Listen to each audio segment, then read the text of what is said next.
Hello and welcome to Sparks. My name is Deirdre Brennan and I am the Executive Director of RAILS, the Reaching Across Illinois Library System. This is the 37th episode of our podcast, and we developed this podcast to encourage conversation and even debate about trends and issues in libraries. So my guest today is Stephanie Chase, who is the founding principal of Constructive Disruption. Welcome, Stephanie. Thanks for being here. Thank you for having me. Sure. And we're going to talk about strategic planning, which is very near and dear to my heart for several reasons. It has been since I did my first one back in the 90s and using planning for results and all those wonderful ancient texts from the Public Library Association, etc., although they worked very well, to the most recent one that we just did that Stephanie and her partner, Cindy Fessemeyer, helped us do for Rails. So, but we're going to talk mostly about it. I'm sure we'll end up talking about Rails at some point, but to get us started, we're going to talk about strategic planning in general, why it's so important, and Stephanie's take on that. So why don't you start us off by your background a little bit and how you got into strategic planning. Well, I think I'm a big strategic planning fan too, Dee. So I think it'll be fun for us to geek out about strategic plans. But I've been working in libraries for over 20 years. I spent time on both the East and the West Coasts in library director roles. I spent some time as a school librarian in an elementary school. And most recently, I was the library director for a city here in Oregon, where I live, just west of Portland, a city of about 100,000, where I was the library director. And I'm currently, one of my other hats that I wear is I'm the executive director for a resource sharing cooperative that covers the eastern half of the state of Oregon, the libraries of Eastern Oregon, that covers about 50,000 square miles, so pretty big service area. So I've been in libraries for a long time. I'm also a member of the Public Library Association's Board of Directors in my second term, and I serve as the counselor for the American Library Association for the Public Library Association. So how did you get into doing planning, consulting for planning and planning? I think like you, when libraries really first started getting into strategic planning was when PLA, when the Public Library Association released that book, Planning for Results. I think it was really foundational for a lot of us who got into libraries, in the 90s or a little bit before the 90s. And for me, the first strategic plan I did was at a very small library in Vermont that had never had a strategic plan before. And so we're obviously very limited in staff time. I was a solo librarian and very limited in funds. So we had to have a way to really make smart choices. And at that time, the libraries in Vermont were able to get access to some grant money. It was distributed from the state, a very large amount of grant money that came in. So we were really looking for a tool to help us really spend that money wisely, invest it in the library in a really meaningful way.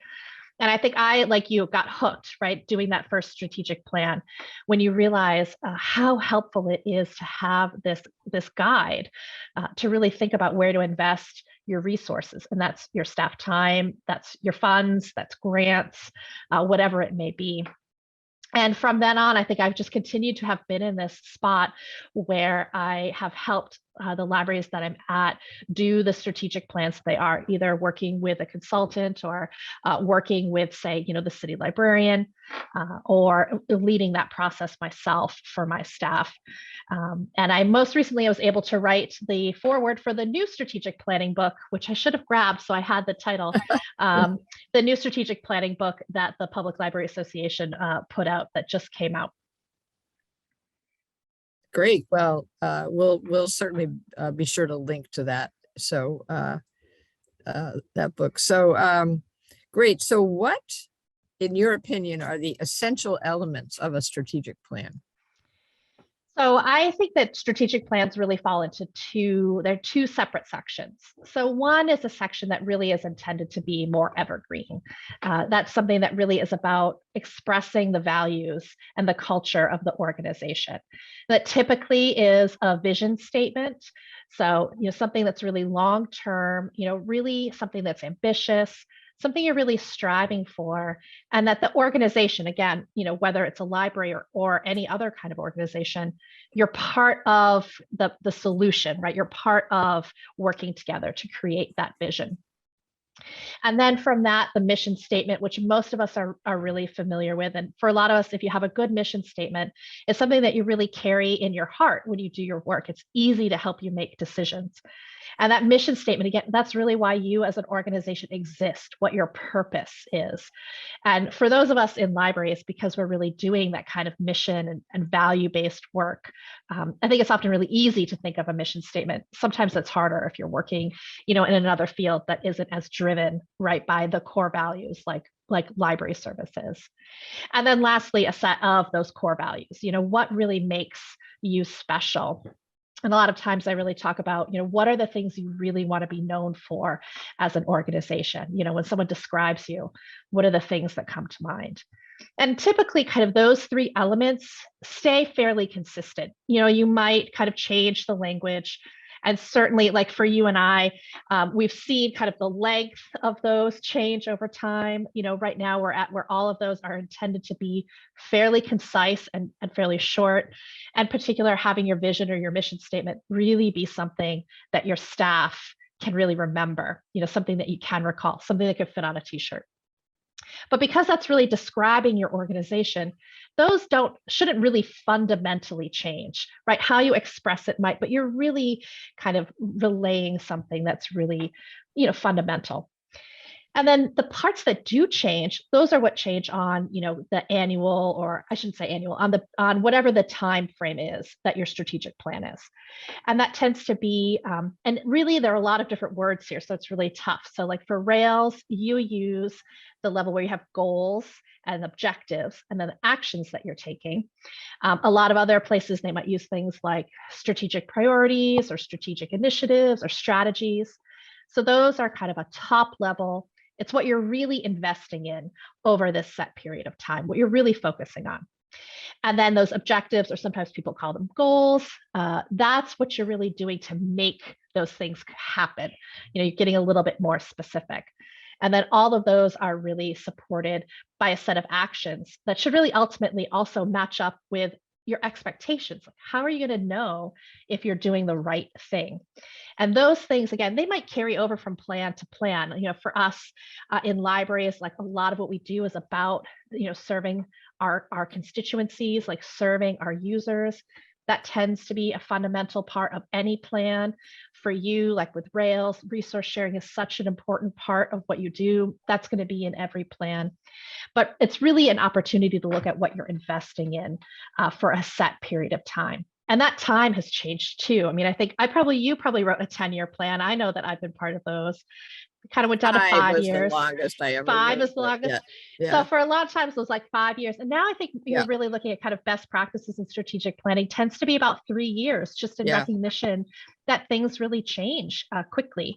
And that really trying to really strip out those specific actions and really specific measurements from the strategic plan and really putting them in an action plan. And that's what you're really looking at on an annual basis to say, what are we going to do this year to move our goals forward or move our strategies forward in service of our mission to really reach that vision.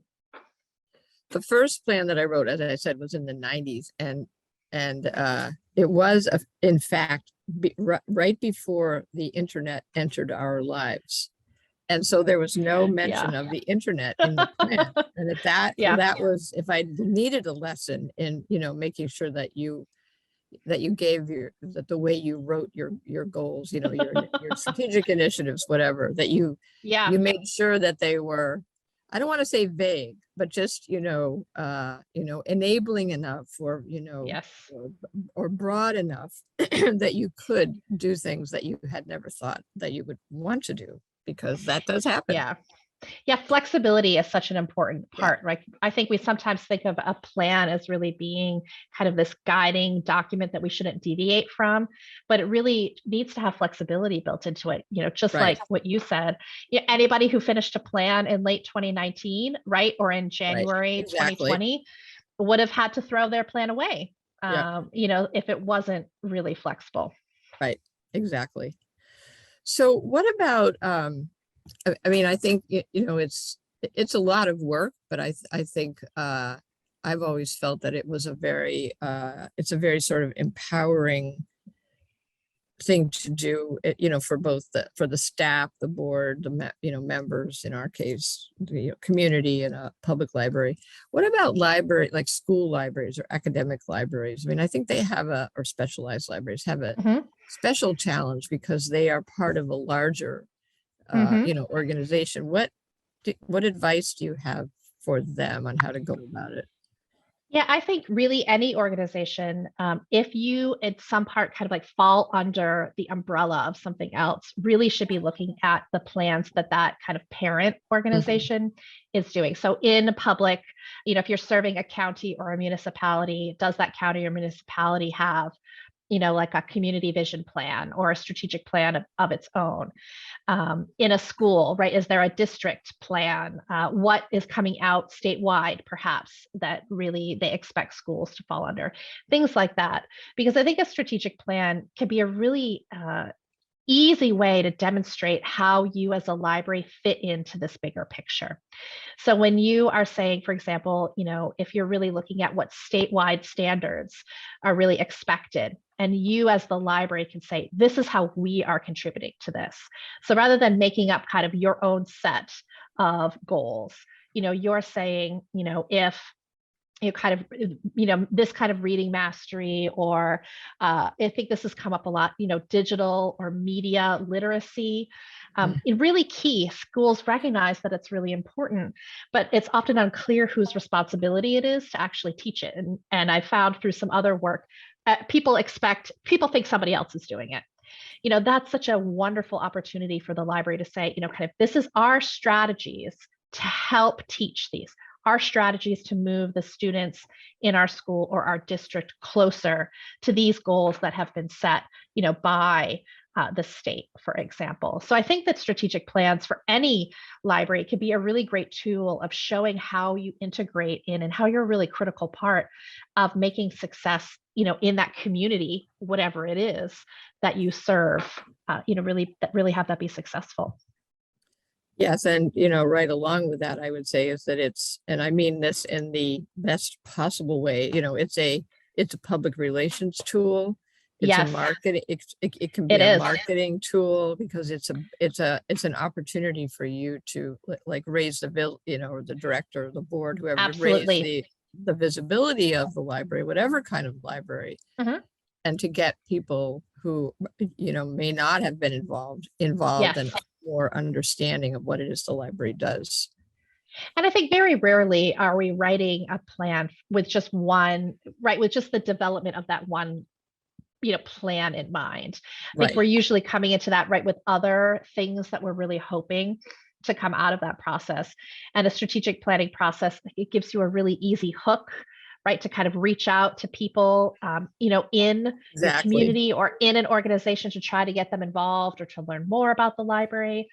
It's a great way to reach out to staff or members of a user group, that you might not typically see. It's a good way to have, right, like regularly scheduled meetings that people can know what's happening. So I think, there's often this undercurrent too, where you're using it as a way to kind of be more involved in the community or school, right, or organization that you serve. Exactly. Yeah. Mhm. So what advice do you have for libraries that whose board, in a public library in particular, Mhm. where the board doesn't want to do it? They don't see the value of it. Do you have any advice? Well, I would guess that the staff at that library are already doing it informally anyway. I think some of what we don't realize is that we are informally thinking strategically. So even if you can't get a consultant to come in, even if you're unsure of how to do it yourself, the paying attention to what you're thinking about matters. So even if you're working, with two other people, right? And the three of you sit down and you say, okay, what are we really going to focus on this year? One of the things I often like to say is if you got a surprise gift, somebody wants to give you $100,000, what would you spend it on? And if you could come up with an answer right away, like you've already started to do strategic planning in your mind because you already know kind of where the gap is, where your opportunity is, where it would be smart to make an investment. So this process is just about kind of starting to put that on paper. And so I think just even that deliberateness is really important. And if you can't, if it's hard, right, to think about like, 3 years out, just to think about what are we going to focus on this year? And then making time at the end of the year to say, how did we do on that? What's next? How do we build on that? Again, many of us are doing that anyway because we have so many things competing for our resources. No library has the budget that they need to do what's demanded of them. So we're already making those choices already. So just being more deliberate about them is a huge step. I think I agree completely. And I'm sure you have had this experience too. I've talked to library staff directors, even board members, even just recently, and they want to do it, but they just have no idea how to begin. And it just seems overwhelming to them. What do you think is the first thing that they should do? So I do think it's really thinking about that mission statement. And again, I find that really resonates more often for those of us who are in this kind of values-based work, is to really think about how you would express your reason for existing as an organization. And there are definitely tools out there. I think there's a lot of availability of free tools to help nonprofits do this work. Nonprofits in many cases are in a similar situation to a lot of our smaller libraries, where you have kind of few staff, you don't have a lot of resource, you're working with a lot of volunteers. So a lot of great free tools out there for people to kind of start to do that mission statement work that are really geared towards nonprofits. But I would really stop there. And I do know where the book is, so let me get the title. All right, awesome, that's great. I think if I left it over here where I had wanted to. I have all these folders. It's terrible. It's called, so it's easy. If I had remembered it correctly, it's called Strategic Planning for Public Libraries. There you go. Could it be more straightforward than that? Could it be more straightforward? And so again, like this is out from the Public Library Association, and it's built like a workbook. So there are a lot of resources like that just to help. So if you're having to do this on your own with your staff or with your board, there are resources that are there to just help walk you through step by step. And I think just also take the pressure off yourself if it's the first time that you're doing it, because anything is better than nothing, right? And then the next time you can take what you learned and do it better and do it better. And we're all doing this work. So reaching out to colleagues, I think like we find really just anything in public libraries or in libraries in general. We know someone who's done it. So, and we're really, willing to share. That's what it's all about, right? The sharing part. Yep. Yeah. You do so well. So I don't think there's any particular amount of time. It's like you said earlier. I mean, 5 years used to be okay. I don't think that's I don't think that's feasible anymore myself. It seems to me like 3 years is about. Yep. I mean, you can't be constantly redoing a plan. Although I know there are some. I remember I had a trustee once in Oak Park who was urging us to do this, what he called sort of waterfall planning. I think that was where you plan, you plan, then you implement, then you tweak, then you plan, then you implement, and which is like a software, I think, a development. Yeah, like the agile type of method. Yeah, and I think you can. I think a meld of that is helpful to at least have in your mind. With a more traditional approach, because it keeps you moving quickly because you don't want to spend a lot of time. I don't think. So. And I think a lot of times, when you have the opportunity to really invest in making a plan, you can use that to set it up to help the next time around to be easier. So I think in every type of planning process, there's some element of reaching out to your stakeholders. And I've certainly done plans where I really asked my board to be that representative. Like it had to get done quickly. And I really said to the board, like, you're here to represent the community, and I need you to put that hat on. And then that it's again like our process where sometimes you take the time to have a multi-month or maybe a year-long process where you're doing, a lot of community engagement. You're taking the opportunity, right, to strengthen those partnerships or reach out, so you can do, right, there's everything from one end to the other. And one isn't right or wrong. It's really about the situation that you're in. And I think it is much better to say, you know what, this plan we have right now isn't working. Let's take a pause. What are we going to focus on this year to get ready to do something again? Than trying to, right, still kind of keep working under a plan that isn't really helping to support, your prioritization. But I think people get really worried, and they think that's why it's going to be so expensive or it's so time consuming. But again, I think it's really just about being deliberate. And if we keep that in mind, that means we always have time to do this planning.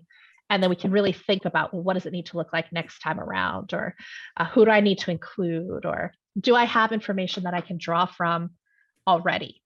So in my last role, when I wrote the strategic plan I worked with my board, and it was really important to them that it be a really direct reflection of how we were going to help the community vision plan be successful. And so that already had a significant amount of community comment and investment that we used. So rather than us undertaking that, it was really an internal document that said, this is how the library is going to do this. This is how we are going to react to this information that was collected by our community broadly. So that allowed us to have a different kind of process than one where you might be starting, where you haven't touched base with your constituency in a long time. Right, because we haven't said anything about that yet. And obviously the input of the customer, the patron, the member, whatever the terminology you use, it has to be based on that in some way, whether you have it, whether you already have it and you don't want, or, exactly, redo it, duplicate. That's very important. And that's what we just did at Rails. We had, what did we figure the other day that we heard from probably 1,000 people. I think so. Over the course of, So I think to me, that's something I'm really passionate about is really thinking about who your constituency is, making sure that they can really be part of the process. And again, that answer can really vary, right? That constituency might be just your board, or it might be just your staff for where your organization is. But more often than not, it really needs to include the people that you're serving. So community members, students and teachers, member libraries, because people have expectations for you as an organization. And this is a great opportunity to really ask them to share those expectations so you can meet them. That just makes everybody happy and makes you more successful. Yeah, right. Exactly. So any final words of advice for somebody who's listening and is like, oh, okay, I can tell I'm going to have to do this. She's right. It makes sense. I do think, again, it's recognizing it is an investment that pays off down the line. No matter what you choose to do, it does represent an investment of time. Even if that's you're just talking about staff time, you're talking about time at board meetings. You are making a choice to focus on this as opposed to something else.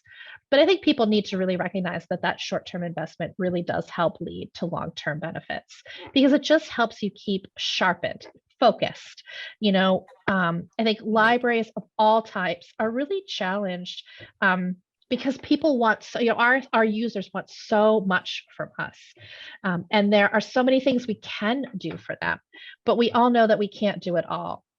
So how can you really have the support to really know this is the right thing I'm investing in. This is the right direction that I'm going in. And to also be able to say to a user or a community member, this is really important to us, but we've chosen to focus on this other area for the next few years instead, or whatever.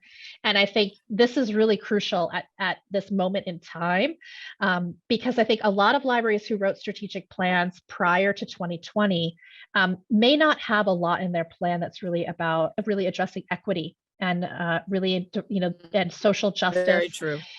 And so that's a plan that you want to be moving away from, because it's Yep. really critical in the moment. And it is also, continuing to be a very hot button issue, particularly for public and school libraries. So to have, I think we all know, when you have something in writing, right, when you can point to something and say, our community said, or our students said, this was essential. That's often really the first step in kind of having a toolbox for a topic that can be challenging in your community. And I think, unfortunately, we are seeing that in schools and in public libraries. A lot of really community-based challenges around, diversifying our collections and having more equitable services. And I think a strategic plan with equity in it is a really important tool to help move that work forward. Very powerful. Yes. So a little, public service announcement for Rails members anyway. We are hoping to put some money in our budget this year to help libraries, especially small ones, do strategic plans, because I believe every library, I don't care what size or type, every organization needs to have a strategic plan. So stay tuned to hear more about that, Rails members.